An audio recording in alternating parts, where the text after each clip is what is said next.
Social media activist Martins Vincent Otse, popularly known as Very Dark Man (VDM), has been granted administrative bail by the Economic and Financial Crimes Commission (EFCC). The EFCC made this announcement on Tuesday via its official Facebook page, clarifying that VDM's arrest was based on multiple petitions accusing him of financial misconduct. According to the Commission, efforts were initially made to invite the activist for questioning through various known channels, but they allegedly failed to honor the invitations. The Economic and Financial Crimes Commission (EFCC), in the exercise of its mandate of tackling economic and financial crimes, invited Martins Vincent Otse owing to a series of petitions bordering on sundry issues of alleged financial crimes raised against him. The Commission stated the anti-graft agency further emphasized that the allegations against Very Dark Man are serious and cannot be ignored, describing them as grave financial malfeasance. While acknowledging the public attention surrounding the case, the EFCC also addressed claims that the arrest was politically motivated or in retaliation for Very Dark Man's criticisms of the agency.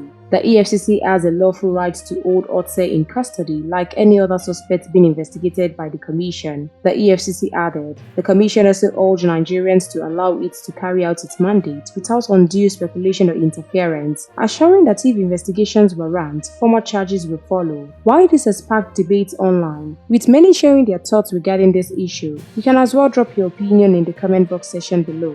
We'll continue to supply you more trending news updates and exclusive videos. Keep watching NaijaNews TV.